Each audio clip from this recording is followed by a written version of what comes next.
কাৰ কাৰ বিয়া হোৱা নাই? হাত দাঙি থাকক, তেতিয়াহে মই চাব পাৰিম। ঠিক আছে, থক। কাৰ কাৰ বিয়া হৈছে হাত দাঙক। ঠিক আছে।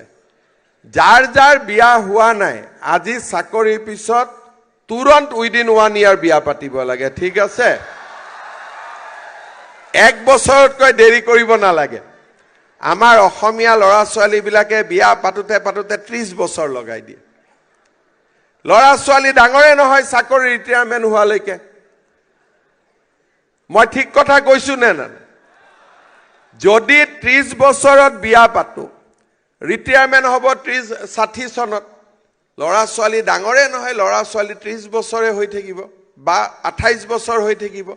28 বছৰীয়া ল'ৰা এজনক ৰিটায়াৰমেণ্টৰ সময়ত মোৰ ডাঙৰ ল'ৰাটোৰ বয়স হ'ব 28 বছৰ।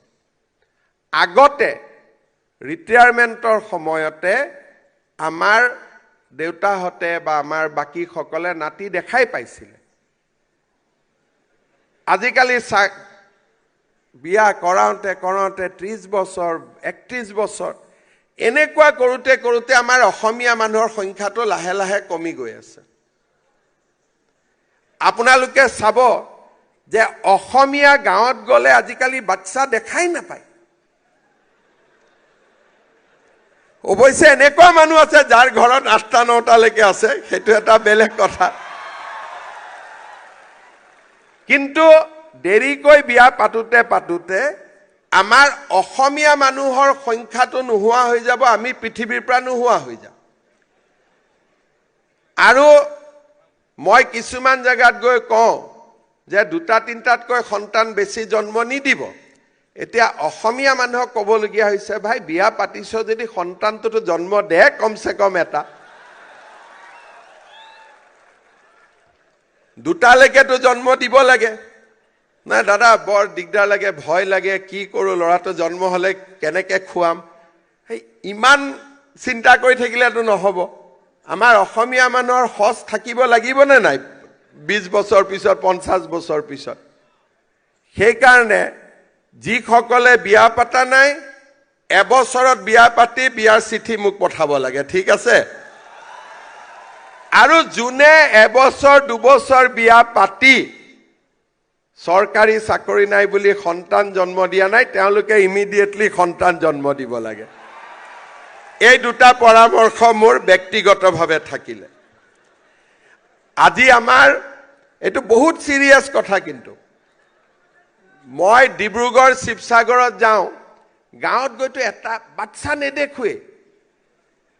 আৰু ধুবুৰী মানকাছাৰত গ'লে বাচ্চাই বাচ্চা। তেতিয়া মই ভাবো যে 20-30 বছৰ পিছতো অসমীয়া মানুহবোৰ নোহোৱা হৈ যাব। আৰু এই কথাখিনি আপোনালোকে নিজেও এবাৰ চিন্তা কৰিব যে যদি মোৰ দেউতাৰ 2জন আছিল, মই যদি 2জন নকৰোঁ, চাইকেলটো কেনেকৈ থাকিব? আমাৰ লাহে লাহে অসমীয়া মানুহৰ সংখ্যা নোহোৱা হৈ গৈ আছে। উজনিত গ'লেতো মই বহুত ফিল কৰোঁ। কালি মই উজনি অসমত আছিলোঁ, মই সেইকাৰণে বহুত ফিল কৰোঁ যে আমাৰ মানুহ সংখ্যা নোহোৱাই হৈ গ'ল। কাৰো মানে এটা জন্ম দিবৰ কাৰণে ইমান ভয় কৰে, বাকী মানুহে 8টা 9টা দি আছে, ভয়ে কৰা নাই। গতিকে 2টা কাম হ'ব লাগে। আমাৰ 2টা 3টালৈকে যাব লাগে, আৰু যাৰ 8টা 9টা আছে সি 2টা 3টালৈকে নামিব লাগে। এই 2টা কাম হ'লেহে আমাৰ বেলেঞ্চ থাকিব, ভাৰসাম্য থাকিব। য'ত বেছি বাচ্চা জন্ম হৈ আছে তাত দৰিদ্ৰতা আহিছে, আৰু য'ত বেছি বাচ্চা নাই তাত কাম কৰিবৰ কাৰণে আমি বেলেগ জেগাৰ পৰা মানুহ আনি আছো। আৰু আমি নিজৰ জেগাতে এদিন সংখ্যালঘিষ্ঠ হৈ যাম। এইখিনি নকলোহেঁতেন, জয় আই অসমটো কোৱাৰ কাৰণে মোৰ ভাবিলোঁ যে কেনেকৈ জয় আই অসম হ'ব পাৰে মই এইটো বুজাই দিলোঁ। এতিয়া কিছুমান জেগাত আমি কাম কৰিবৰ কাৰণে বেলেগ জেগাৰ পৰা মানুহ আনিছোঁ। যদি কাম কৰা ল'ৰা ছোৱালী নাথাকে আনিবতো লাগিবই। আৰু তেওঁলোকে লাহে লাহে সংখ্যাগৰিষ্ঠ হ'ব, আমি সংখ্যালঘিষ্ঠ হ'ম। আৰু য'ত আকৌ বেছি বাচ্চা জন্ম দি আছে তেওঁলোকে দৰিদ্ৰতাৰ শিকাৰ হৈছে, ল'ৰা ছোৱালীক পঢ়াব পৰা নাই, দৰিদ্ৰ হৈছে। গতিকে এইবিলাকো আমি ডেফিনেটলি চিন্তা কৰিব লাগিব।